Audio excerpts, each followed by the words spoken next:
days later. Saturday morning, November the 12th. With my busy week behind me, I woke up today thinking I would spend most of the day in my hotel room. My work was complete. I had gone out each day with Suoh, trained only one night less than usual, and exhausted myself mentally with embarrassing yet worrisome thoughts. I was tired, more so than I thought possible. The moment I returned to my room, I allowed myself to fall face down onto my bed, and slept just like that. How does she even breathe? And as far as I was concerned, I had earned a break. A day all to myself.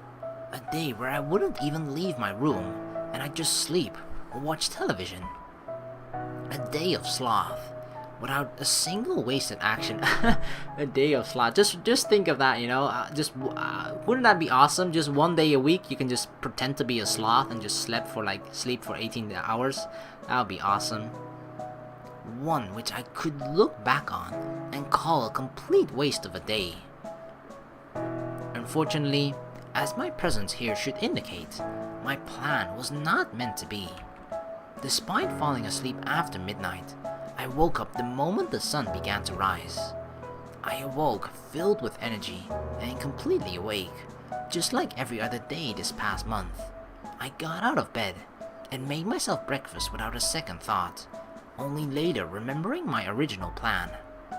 I might just be a morning person after all. I guess it isn't that easy to break a habit. I've been getting up early every day recently. It should be no surprise that a sleep-in would elude me. But surely, I'll be able to sleep in again, at some point in the future, right? Granted ample free time, I wasted a few hours in my hotel room before deciding to break out. I simply couldn't sit still, nor could I find any fulfilling manner in which to spend my time. So, like usual, I headed to the one location I was sure to find my father. Seriously, where does father even sleep? And Karasu too, for that matter. Does Karasu live down here? Does my father come over here for sleepovers? I can just totally imagine. I'm like, alright Karasu and Sai, it's sleepover time. Sesame Street is over. I unknowingly began to smirk as that last thought crossed my mind. The idea of Karasu and my father having a sleepover party was just too much. Worse, I could easily imagine Karasu hosting one, and knowing my father, he'd be the only one to show up. A murder-themed sleepover party, where instead of, having a pillow fight, they have a gunfight or a knife fight. Come to think of it, those two do spend an unhealthy amount of time alone together down here.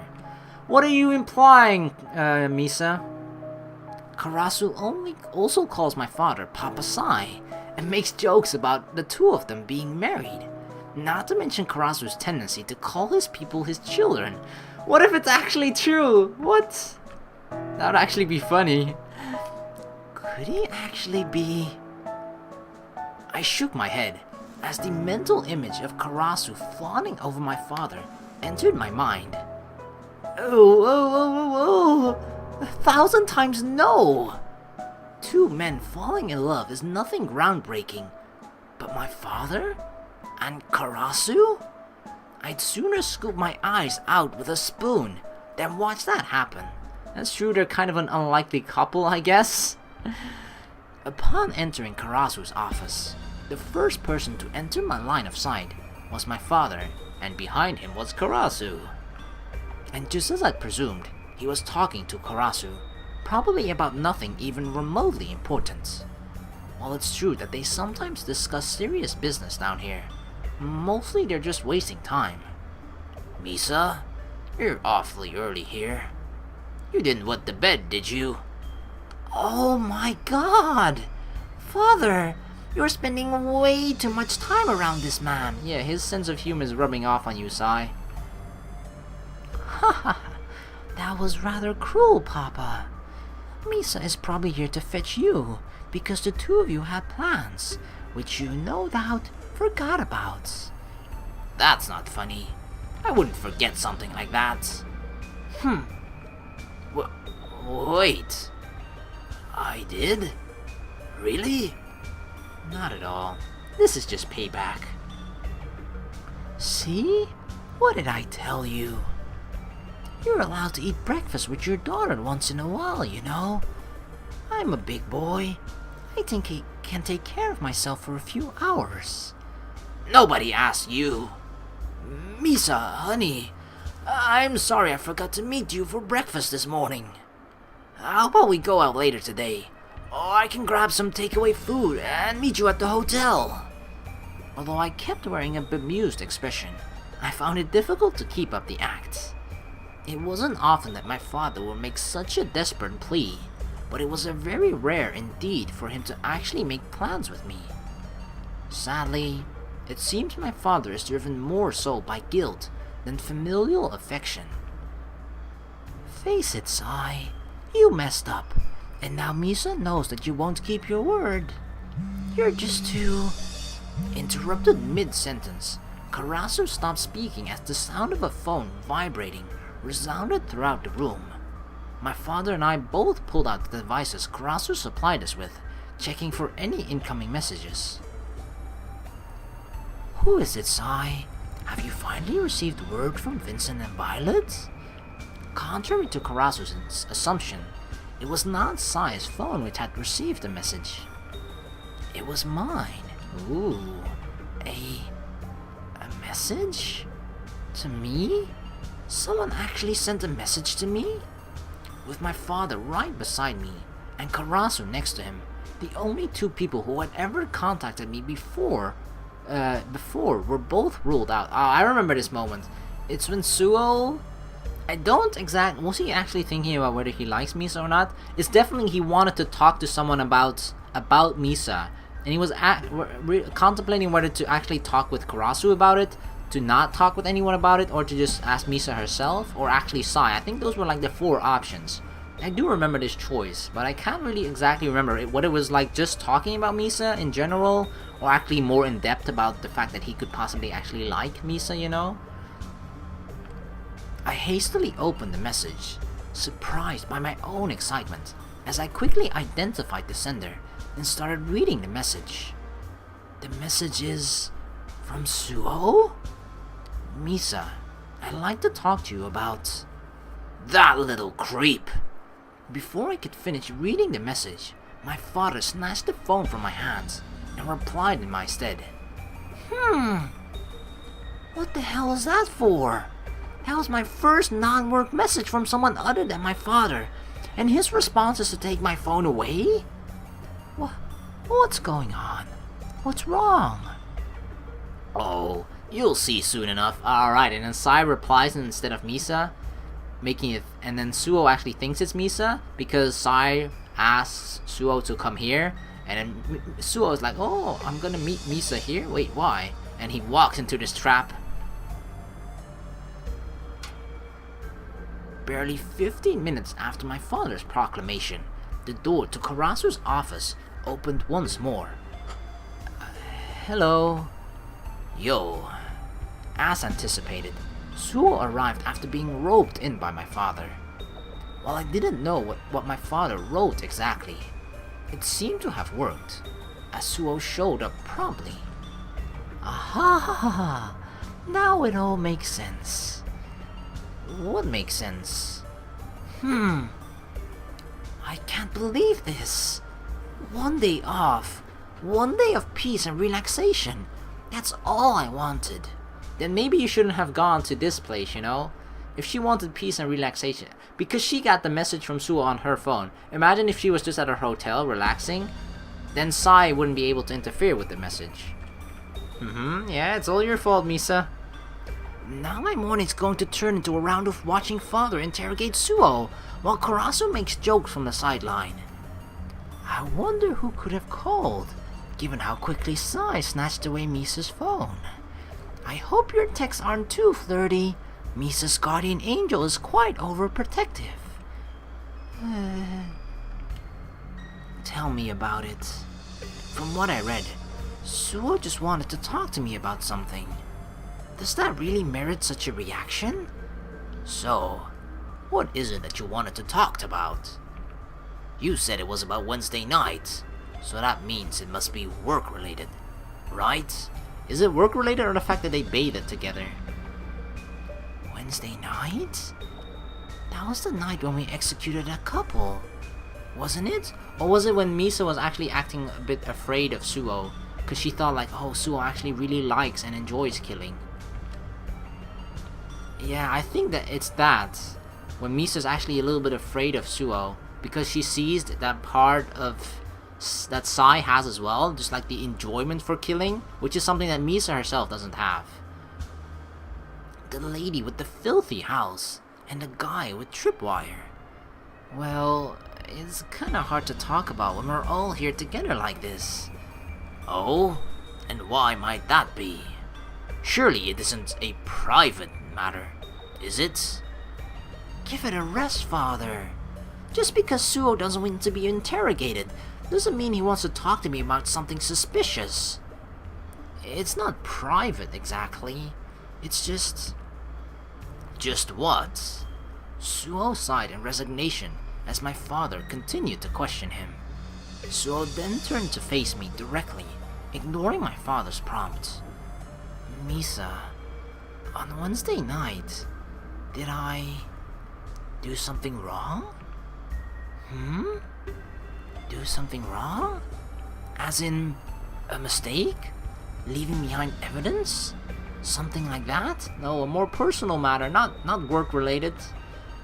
You know, back in the house of Miss Mendez, when, I handled her, you seemed kind of sad. Ugh. Oh, that. Look at me, sis. She's actually having a sad face on right now. I unconsciously lowered my gaze as I thought back to the night in question. So that's it. You made the killing as brutal as requested, and actually then accidentally showed Misa a side of yourself she hadn't seen before. Huh? Misa, honey, you were scared, weren't you? Scared? Of Suoh? That's not how I'd put it, but... He isn't far off. Rather than say I was scared, I would say that I was shocked. To see Suoh smiling like that, as he viciously murdered someone in cold blood. I wasn't prepared for that. I don't understand. Doesn't Misa do this sort of stuff all the time? She's been at this longer than I have, right? It's there's a big difference in how you murder a person. Sometimes Misa just looks at it solely as a business, as a work-related thing. She's like, fuck, I have to kill this person. Well, pew, done. Whereas Suoh's like, yes, I'm gonna kill this person. He actually has enjoyment in it. He's having fun killing that person, you know? That's the big difference, and that's what I think, well, definitely Misa is sort of shocked about of Suoh. You're misunderstanding. It isn't the act of killing that is frightening. What's scary is that you enjoy it. After my father came to an understanding of the general situation, he escorted Suoh out of Karasu's office. They headed to the end of the corridor, then continued walking until I could no longer hear their footsteps. Finally, the sound of a steel door closing echoed softly, indicating that they had left the area. Wherever they were heading, I would have no hope of listening in. My, it would be serious if Sai is taking the conversation above ground. No kidding. I've never seen my father make a face like that at anyone other than me before. Well, this is just Sai's way of showing how much he cares. You're lucky to have such a wonderful father. That's a bit much, don't you think? He's just going to speak with Suoh. What's so impressive about that? Don't look at me like that. I'm being serious. And it's not just your father either. I know I joke about how close you and Suoh are, but you should appreciate a gesture for what it is. A gesture? What is he talking about? Messaging you because he was worried that he left a bad impression of you, then racing across town to see you. If that isn't an inspiring gesture, I don't know what is. Ah, so that's what he meant. I thought over what Karasu said for a moment as I replayed that night in my head once more. To be honest, I think those three are making too big a deal out of this. Suoh was just doing his job. He was told to make it brutal, and he did. And it's not like I've never derived joy from an easy night's work, or smirked as some scumbag drew their last breath, so I'm in no position to criticize. Even so, when I think that Suoh might be enjoying what we do, or taking joy in the act of killing, it hurts. It hurts to see my only friend walk down the same path as my father. It hurts to think that he too might prioritize work over spending time with me, or wall himself off and only tell me the bare minimum. So that's what she's afraid of. To sort of, even though Sai is the person that she is closest with, it's only partly because he's family. She is his father, right? Or he is her father, rather. It's not the other way around. That would be kind of weird. And it's just like, despite him being the closest person that she's had for so long, they aren't actually that close for a father and daughter, And I guess it almost feels like she has lost him because of his work, and she just doesn't want something similar to happen to Suoh. It hurts to watch him turn into a remorseless killer, and willingly adopt the lifestyle I so desperately wanted to leave behind. I could feel my fists shaking by my sides as I thought about the reason behind the pain I felt. Rather than anger, however, what caused me to tremble was anxiety and uncertainty. As much as I loathed the lonely and boring lifestyle I had recently given up, at least it was straightforward and easy to understand. But my new routine, filled with equally new experiences and events, had opened me up to things I couldn't comprehend. Why? Why do I care about what that boy does? He's not my problem. The things he does shouldn't mean anything to me. As long as it doesn't affect our time together, it shouldn't matter in the least what path he walks down. So why is it that You really do care for the boy, don't you? Ha ha ha. It's no use trying to hide it from me. It's nothing to feel ashamed about either. Love is a wonderful thing. Love? That's what he thinks I feel towards Suoh? As if we're co-workers, we're friends, and that's it. Of course, that isn't to say that I'm not interested in him. As an ordinary teenager who suddenly found himself in my line of work, I find both his past and present lives intriguing, not to mention in his home situation. Furthermore, as my only friend, I do care about him to an extent, and given my father's avoidance, I spend more time with Suoh than anyone else, family included, by far. But that isn't love. We're just two people getting to know each other. It's just the beginning of love. I'm not some airheaded, lovey-dovey girl who falls for a guy she's only known for a month or two. No? Then tell me this. Have you ever been kept up at night, thinking about him? Have you ever dreamed about him? Or worried about his health? Check, triple check. Do you ever feel a pain in your chest when he goes away? Or when he talks about other girls? God damn you, Karasu! Ha ha ha ha. I thought as much. But why the long face? From what Sai tells me, you've been longing for an ordinary life. and there's nothing more central to a teenager's life than romance. Really? Ah, youth. Such a tumultuous time in a person's life, one which they never truly forget. Teenagers falling in and out of love with each passing season, crying over every breakup, cursing how unjust the world is. You may have just missed out on the high school experience, Misa, but you're still a teenage girl. There's no harm in acting like one.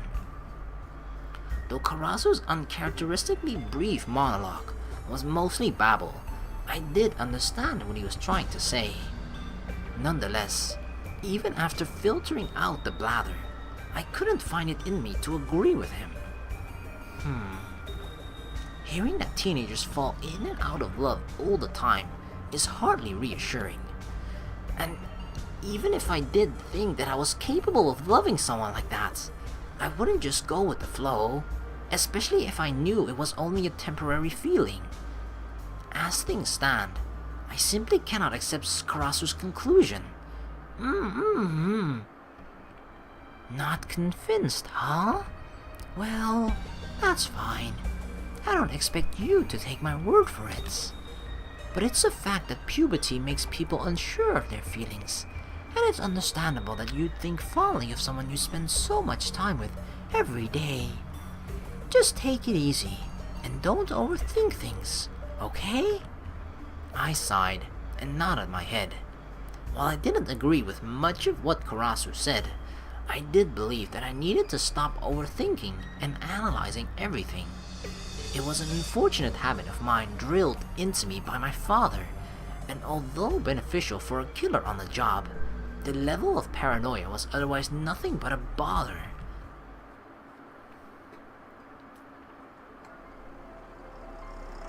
By the time Suoh came back, I was calm once more, as were the two returning parties. We had all found our own peace in regards to what was said, and after one glance at the smile on my father's face, I knew that any perceived drama was behind us. Not much was said after that. Karasu and my father exchanged a few words. Suoh made a proposition, and before I knew it, we were going out for the 6th day in a row. A far cry from the day of rest I had planned, to be sure, but contrary to the desires of my lethargic side. Another outing appeared to be just what I needed. Karasu was right. Just thinking over and dwelling on every little thing is no way to live. I need to deny my slovenly side and stay active, then tire myself out to the point where I can't be bothered thinking about this rubbish. I danced around the nearby trees as I wore in my new outfit. Unlike the dress I had Suoh buy me, which seemed pretty suited to formal occasions, this time I grabbed a colorful shirt and a pair of shorts, perfect for an outing like this and beautiful weather. I know it looks childish, but I just couldn't help myself. The cat print is adorable, and the lack of sleeves make it really easy to move in, not to mention the mobility of these pants. At a location like this, I could think of nothing more suitable. Say, Misa. Silly question, but you really like nature, don't you? Damn right I do. I spent every day trapped in the heart of the city, chasing lowlifes into alleys, breaking into houses, choking on car exhaust. Compared to that, this place is utterly serene. How did Suoh even find this place? I thought there was no way he could top the field we went to in the past. Haha, I figured as much. How about animals? Should we go somewhere with animals next time? The zoo? Nod. I got the feeling Suoh might have been treating me like a child, but at that moment, I couldn't care less. Maybe we should go to a national park next time. Yellowstone Park. Or we could go to the zoo. I'm sure there has to be one somewhere around here. There are no zoos in Richmond. Believe me, I've checked. But if Suoh is willing to go on a multi-day trip out of the city, then... Have you ever been to the zoo before? I know Sai isn't the warm and cuddly kind, but even he takes you out every now and then, right? In a heartbeat, all the excitement Suoh had summoned within me vanished without a trace. That just shows you, that you can say 10 of the right things to make a person happy, and then one bad thing can just fuck all of the happy thoughts that you just put into that person's mind. You can just erase all of that, which is kind of unfortunate, because they're like, yeah, I said 10 right things, I made that person really happy, and then oops, I actually said the wrong thing, and everything you did before that is just, all that progress is gone, and that the person is now sad and like, damn it, I have to start all over again. Even if it wasn't intentional, he had walked into a subject I did not want to think about, let alone discuss. Well, that's okay. There's plenty of time for that. If you didn't go out much together, what did you do together growing up? Please stop talking, Suoh. I feel like this happened in the normal route as well, or the Misa route, and then we actually changed subjects. I think you had the option of pursuing this particular subject, but I decided to change the subject because you could feel that, that one question just sucked all the happiness out of Misa. So then it's like, you want to make her happy again. So just, immediately switch topics and like, oops, okay, well, we hit on a nerve there. So let's quickly go back to all the other good stuff. Either change the subject or shut up. Never mind that. Let's get back to where we came here for, okay? We bought everything needed for a picnic. Why don't we find a nice spot to sit down? Although his timing wasn't ideal, Suoh quickly caught onto my mental plea and jumped straight to a much more desirable topic. And just as he claimed, we had bought more than just a new outfit on the way here. On this rare occasion, I made sure to pile plenty of food into the shopping cart, even if Suoh put most of it back.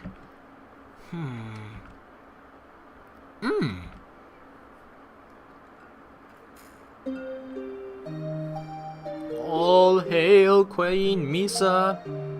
She just looks so happy with a crown. Is that actually a heart on her crown? There's actually a heart on her crown. The Queen of Love. As your ordinary, everyday high school girl, there aren't many things that can get me down.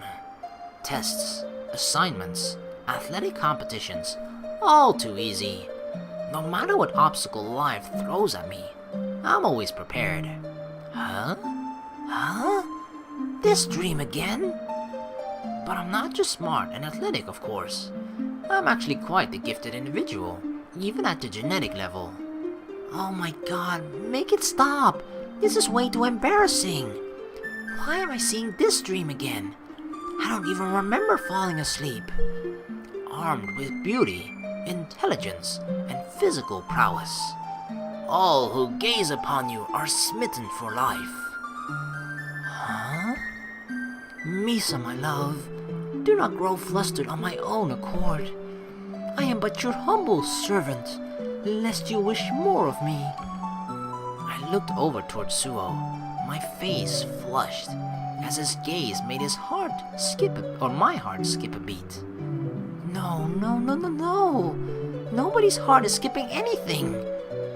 Go wash your face and return to your senses.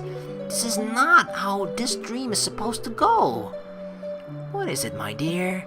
Do you have a request for me after all? I watched Suoh's lips closely as he spoke, captivated by thoughts of what they must feel like. I wondered no such thing. Stop making me look bad. You're a figment of my imagination, right? Then heed my command. Suoh brought his face closer to mine, almost as though he knew what was on my mind. The gentle smile on his face drifted away as he inched closer, and by the time I could feel his breath on my cheek, I was already... Alright, that was on the picnic when she fell asleep. An inch away from experiencing my first kiss, real or imagined, Rays of sunlight beaming down from above dragged me back to reality. I reluctantly opened my eyes, still groggy from a short rest, and quickly tried to gather my scattered thoughts pertaining to where I was and what I was doing. Though my vision was blurry, I could see trees and grass all around me, which provided just the right stimulus to get my thoughts on track. That's right. I remember now. Suoh and I were having a picnic, weren't we? I stuffed myself until I was about ready to burst and then fell into a food coma. How embarrassing. Not only did I overeat until I felt sick, I also topped it off by falling asleep. Suoh must think I'm Once my mind had finished booting, I finally realized exactly where I was. A bit too close. Beneath my head, providing elevation in order to facilitate my slumber, were Suoh's legs. I was experiencing the fabled lap pillow. What the heck? Am I still dreaming? Surely this can't be real, right? Now consciously aware of where I was, I could feel the warmth of Suoh's body and a faint heartbeat through his legs. Chances are that the heartbeat was my own, but nonetheless, the sensation served to eradicate the last ounce of fatigue from my body. Despite being wide awake, however, I still felt as though I was dreaming. Waking up from a dream like that, only to find my head resting on the lap of the person I had been dreaming about. I wasn't sure how much more my heart could take. This is... Why am I... What was Suoh thinking? This isn't normal. You can't just move somebody's body around like that while they're sleeping. And in this shameless position, resting on his warm, comfortable lap. Silently panicking, my head went around in circles as I tried to figure out what was going on in Suoh's mind. My own heartbeat had sped up considerably, and I could feel my face starting to heat up from the embarrassment. Yet, despite finding myself in such a predicament, I did not pull away. I didn't suddenly sit up or roll away. I didn't push Suoh away or plan a discreet escape. I simply continued to lay there, ashamed at how content I felt. Oh, forget it. I'm tired of overthinking every little thing. Just this once, let me enjoy myself. A smile crept onto my face as I resigned myself to inaction. I wasn't angry at Suoh. I didn't bear any grudge against him for trying to make me feel comfortable as I slept. Resting where I was, I didn't even want to move. Laying on the soft grass, wrapped in a makeshift blanket, accompanied by my best friend, lulled to sleep by the ambient sounds of nature. At that moment, I truly was... Hey Misa, can I ask you a question? Momentarily dragged away from my peaceful thoughts, I turned my head to look up at Suoh. Though he tried to smile, I could see on his face that he was distressed, if not in pain. Was his stomach causing him trouble again? I couldn't say whether he followed the doctor's advice or not. I do remember this scene where he actually had that sickness, his sickness kicked in. Or, I don't know what, a sickness attack now.